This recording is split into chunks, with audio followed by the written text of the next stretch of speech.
Welcome to this month's Be in Brunswick. I'm your host, Shannon Vieira, President of the Brunswick County Chamber of Commerce. I'd like to take this time and thank our sponsors, ATMC TV, Dane Delane Hair Salon Studios, and Surf Unlimited. We're going to have a blast from the past, and we're going to revisit a segment when we were with Seato, cruising down the Intercoastal Waterway and learning a little bit about what they do just in time for this summer. So stay tuned and watch this episode of Be in Brunswick.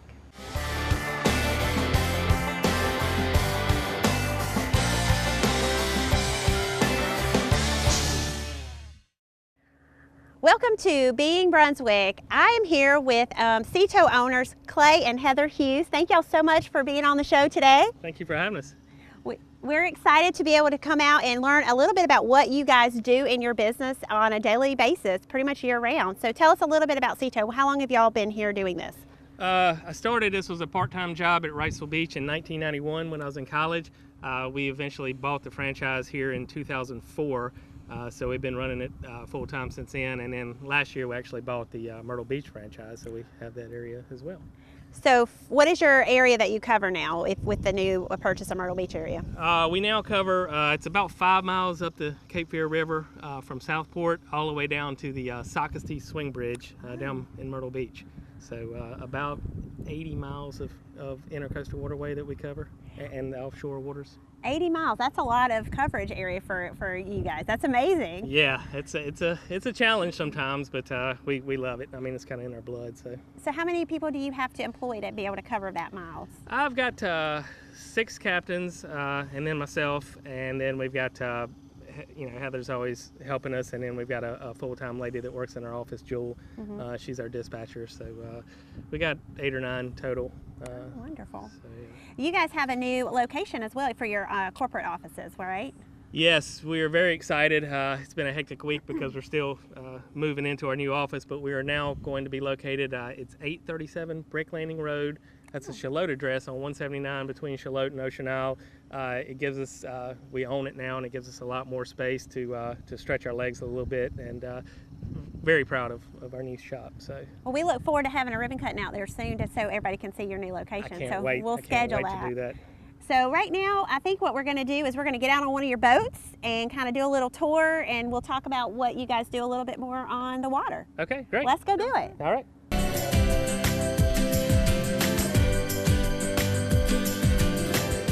Wow, this is such an awesome boat, Clay. Tell me a little bit about your boat.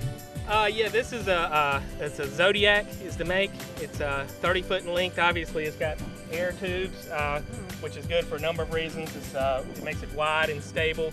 You can pull up beside the boats that we're assisting and not have to worry about damaging the boats. It's fairly lightweight. It's very fast, so we can, fast response. That's important sometimes. So we love this boat. This is our probably the best boat we've got in the fleet. How fast does it go? It'll do about 60. Oh, I think we should try it out. Let's open it up. Well, first thing we need to do then is get these life jackets on. All on. right, So let's do that. That's the rule we got to have. Everybody's got to have a life jacket. All right, so that goes. I like how small these are, and they're just as good as the traditional. Yeah, all of our captains have to, we actually, they can get penalized if we catch it without a life jacket on. So it's very important, just to project the image to the community that, to promote safety. And, absolutely. And we encourage everybody out there to wear life jackets. These are great. I mean, they're not like the big old orange bulky kind. I mean, I'm so used to them now. If I get on a boat and I don't have one, I feel like I'm naked. I'm like, where's it's like having a seatbelt in the car, right? Yeah. All right, let me put this on. So I'm just going to clip it here.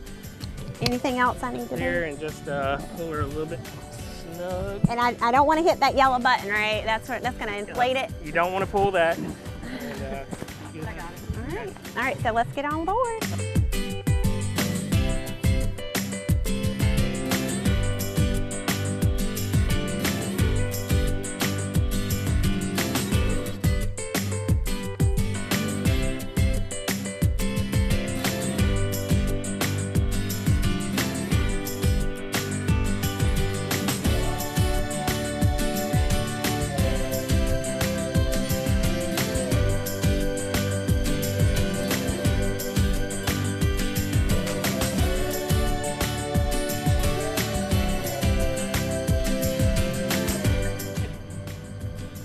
Seato.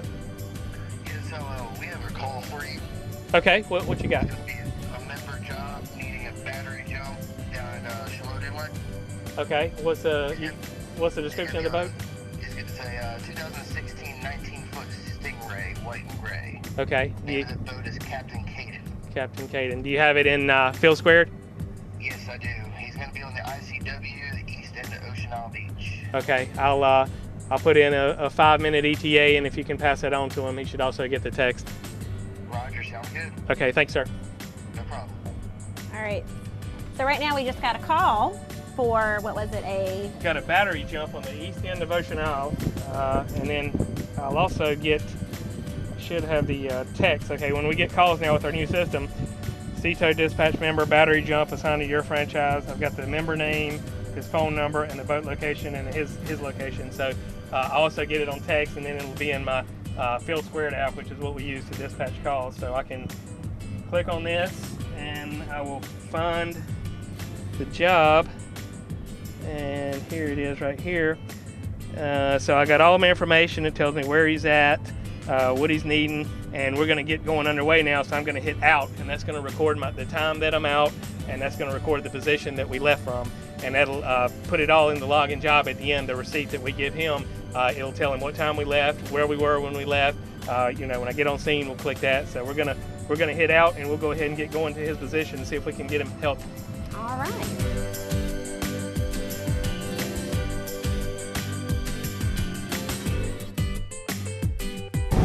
Okay, so what I've done is I've gone into our system and I've put my ETA, which is only 5 minutes. The customer, the member in this case, will actually receive a text saying that we're on the way, and it'll give him the ETA. So that's just another form of him staying notified, and it gives him a contact number where he can call us if he has any questions or if anything changes with his situation. Okay. So he should be right in here somewhere. Mr. McMillan, what seems to be the problem today?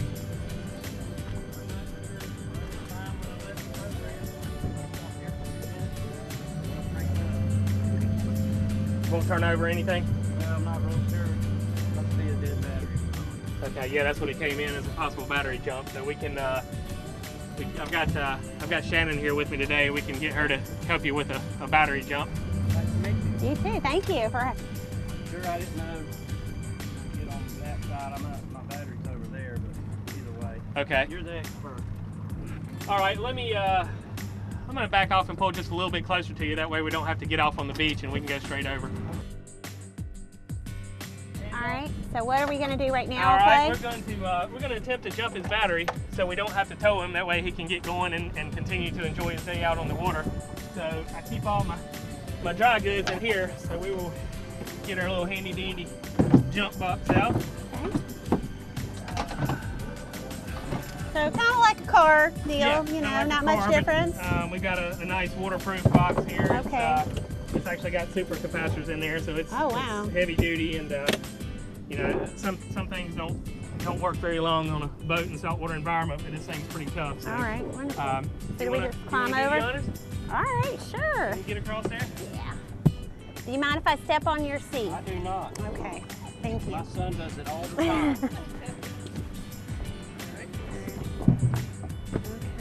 Okay, so Clay, you're telling me to put the red, Put the red on On the- first. and I just like this. Perfect. Okay, and then the black. And They black. got wet. Does that matter? No, it's okay. We're off right now. Not gonna get Box is off. shocked. Okay. All right. And then go. All right. All right, and now we're gonna flip this switch right here, and it's gonna tell us he's at 12.3 voltage now, so he should be. If you wanna, Chris, if you wanna give it a shot and see what she'll do.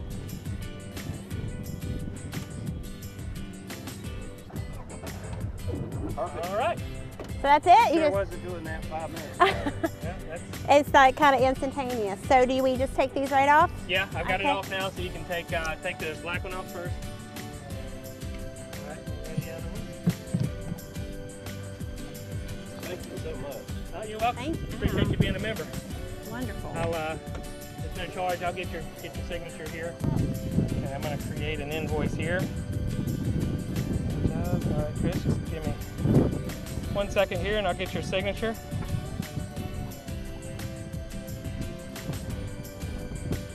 Okay. All right. If you'll just sign right here for me, that saved yourself $325 today. That's great. That's a deal. Y'all, do you guys pick up people that are not members as well and just have a different rate for that? Yeah, we do. Okay. Like I say, if he hadn't have been a member here, that would have been $325 for the first hour of service. Oh, wow. So yeah, we'll service members and non-members alike. I mean, we would rather everybody be a member because, you know, now he's happy. It's not costing him anything. You know, he can go on his way and enjoy the rest of his day out here boating. But if, you know, people who choose not to be a member, they get out on the water, they're going to need your help also. So yeah, we can do that as well. Awesome. Well, thank you again. Clay, thank you very much, sir. You don't have to do that. Get you a cold iced tea when you get back. I'm going to give that to Shannon since she did all the work. Okay. All right. Awesome. Well, have fun on the rest of your journey today and enjoy your beautiful day. Yes, sir. Thank you. All right. Thanks for letting me touch your boat.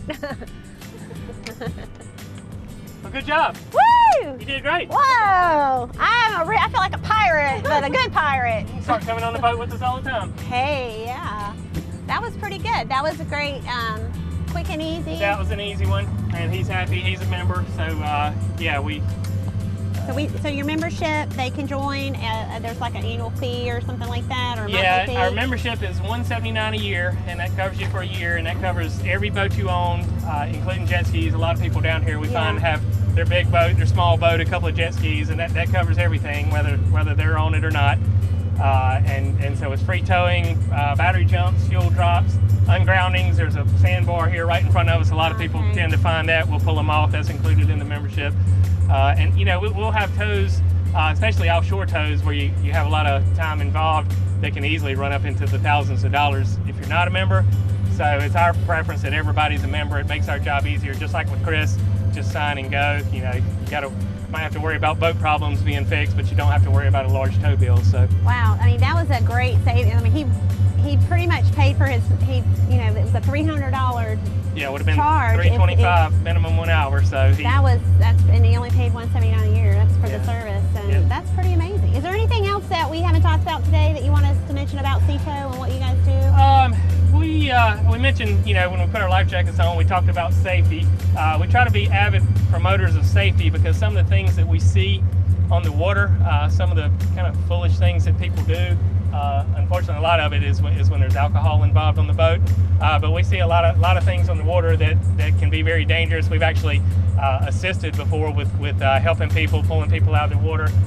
So one thing that we try to do to help promote safety is we've got life jacket stands set up at all the boat ramps.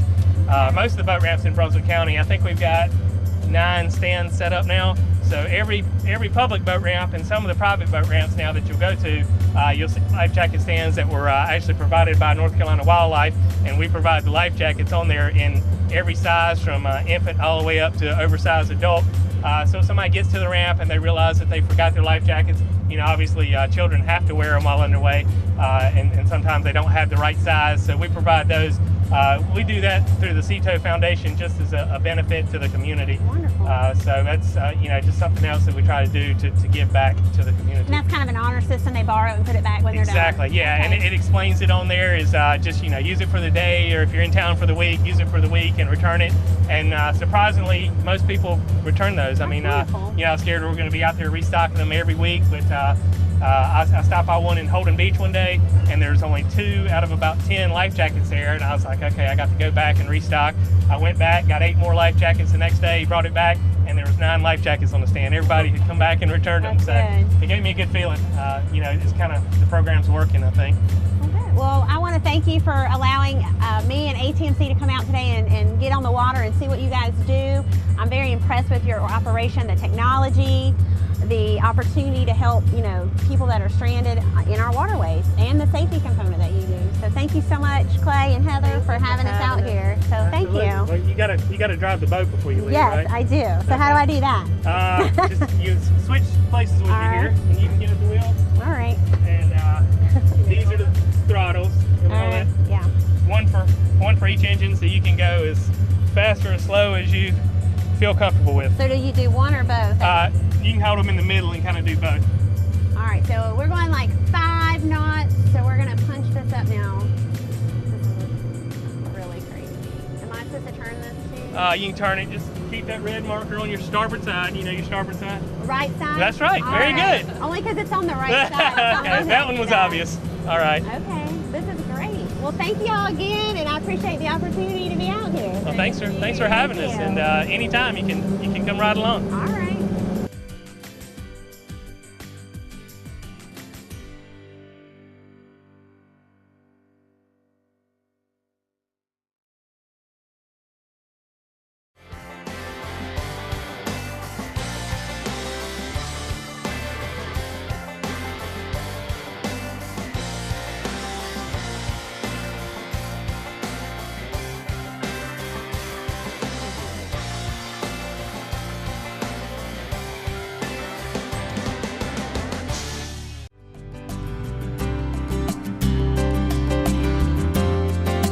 We have a very large population of patrons who need large print materials.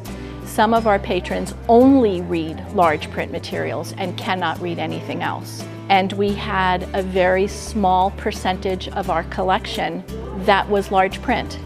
In fact, 8% of our collection is large print materials, but 11% of what circulates in and out of this library is large print materials. So there was a need to increase the number of large print books for our patrons to entertain them, diversity of reading, improve their quality of life. We were able to purchase 80 books with the grant money that we received from ATMC, and that money purchased fiction as well as nonfiction, as well as biographies. We are very grateful to ATMC and the grant that they provided to us so that we could purchase those large print books for our patrons. It gives them the opportunity to have access to reading materials that they would not otherwise have. Fiction stories, as well as nonfiction and biographies, so that our patrons can continue to interact with the world around them through the printed word.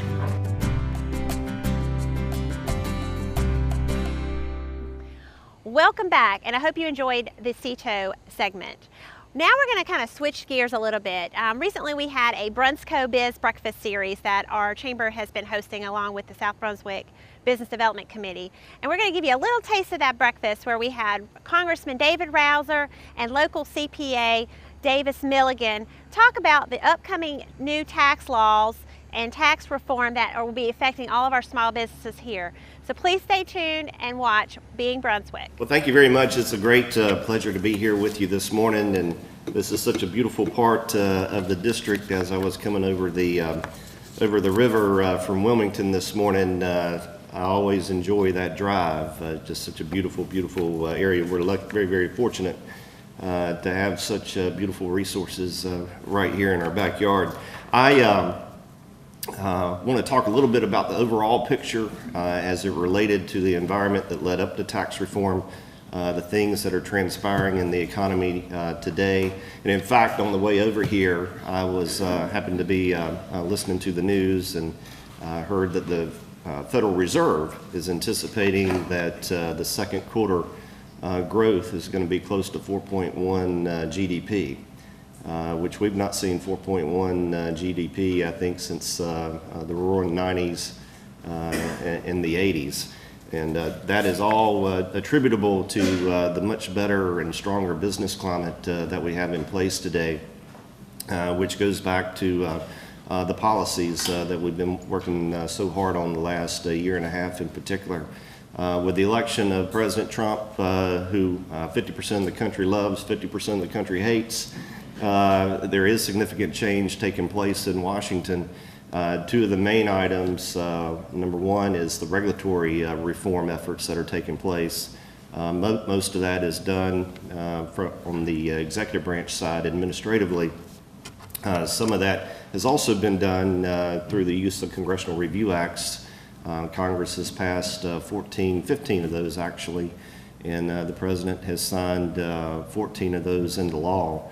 And those Congressional Review Acts take rules and regulations off the books that have been put in place within the last year and a half or so that have been deemed to cost the economy a significant amount of economic activity. Now, rules and regulations are very similar to that closet that we all have in our house. where you got box after box after box stacked up on top of each other. It's basically the old storage closet, and over a period of time you don't even know what's in there. And I liken that to our regulatory regime that we have in place and have had in place. You've got all these rules and regulations that have built up over several decades, and a lot of them are outdated, do not fit the economy of today, and they need cleaning out. You need a reorganization, you need a cleansing, so to speak, of that closet so that you finally can figure out what you've got and where you've got it without having to go through multiple boxes to get there.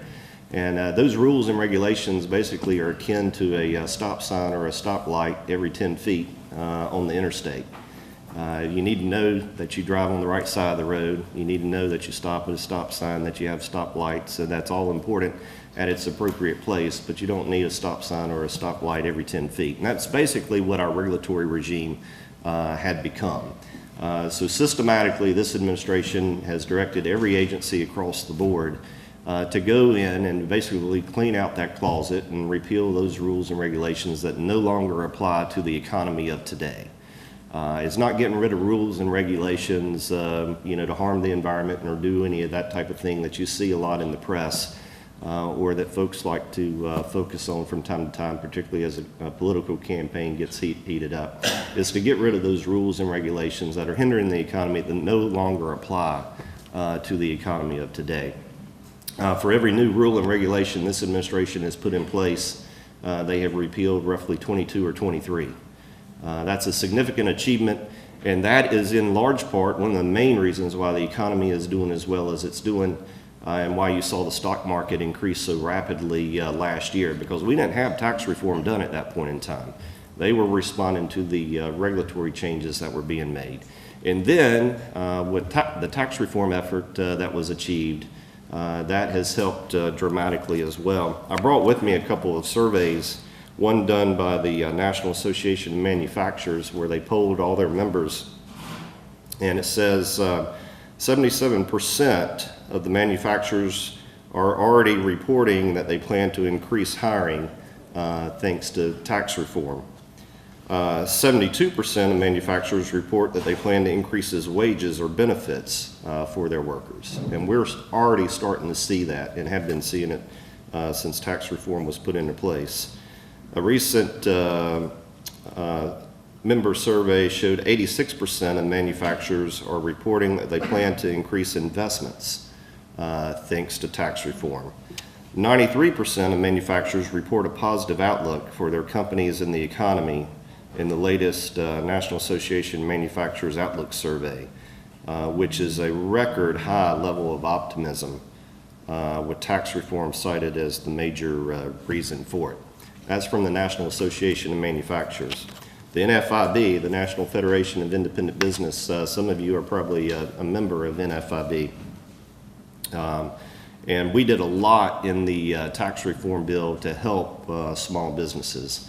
And in fact, the main focus of tax reform, the $1.5 trillion that we had to work with in order to come up with a tax reform bill, was basically all channeled, the vast majority of it on the business side, was channeled to those small businesses, your local bakery that has 2 or 3 employees, any small business, pass-through, S-Corp, LLC, partnership with a relatively small number of employees, those guys that created their business in the garage and took it to the marketplace. That's really where the focus of tax reform was channeled.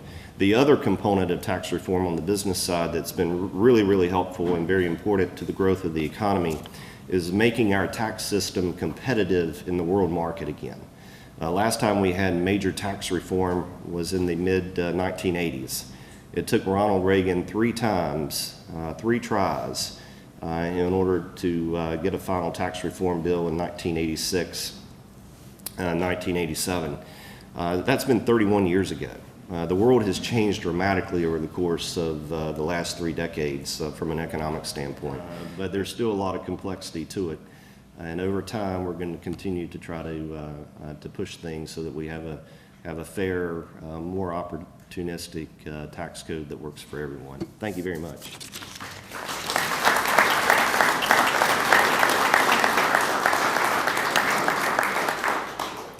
Thank you, and that's an excellent segue. So I'd like to welcome up Davis Milligan. He is a local CPA that has been in this community since, you told me earlier, 1984, with a business in Charlotte. And many of us have had Davis come to our rescue at the last minute, so we appreciate that very much, and we're going to let him break this down on a local level. We do have time held at the end for questions for both of our panelists. Thank you, Kelly. When Representative Rouser was going over the different presidents and everything, it made me realize how old I am, because I've been around for every one of them. But the big thing, of course, in the Tax Cuts and Jobs Act was the lowering of the tax rates. I'm going to first go over some things in the individual arena, which affect everybody in the room, and then in the latter part I'll discuss some things about the business changes. The rates did drop. The top rate went from 39.6 under the new rules, 37%. And as Representative Rouser mentioned, all this became effective generally 1/1/18, and it runs through 2025. Which he said they had some plans for after that, but right now that's the effect of the new law. Another thing that changed that's a pretty good benefit to folks with children, the child tax credit doubled. If you have a child that's under the age of 17, previously you got a $1,000 tax credit, and that's a tax credit, which, as you know, is like real money. And under the new rules, it's going to be $2,000. So that doubled. That's going to help folks with small children. The standard deduction, as Representative Rouser mentioned, pretty much doubled for most filing statuses. For married filing jointly, it went from $12,007 to $24,000. For a single person, it went from $6,350 to $12,000. For a person filing under the head of household status, it went from $9,350 up to $18,000. So, you know, roughly most of those doubled. One thing that in doing all that, and I know there were parameters they were working under, the personal exemption was repealed. Many of you being here in North Carolina might remember about 3 years ago, North Carolina did something similar when they lowered rates. They repealed the personal exemption. A couple other things that happened, and you may have heard about this. I'm sure there was a lot of debate about this, about the limitation that's placed on state and local income taxes and property taxes. It was in some of the drafts I saw when the law was being debated, there were different proposals, but it wound up being a limit of $10,000. So if you're itemizing your deductions, that could come into play for 2018 going forward. Another thing that came into existence in the final draft was, and this actually got, I think, increased a little bit in the final draft, was the limitation on mortgage interest. In 2017, you could have a home mortgage of up to $1 million and fully deduct all the interest. Beginning in 18, that got lowered to $750,000. Not going to affect a whole lot of people, but there are probably some folks out there that it will impact. I hope you enjoy this month's Be in Brunswick, and we'll come back again and see us next month.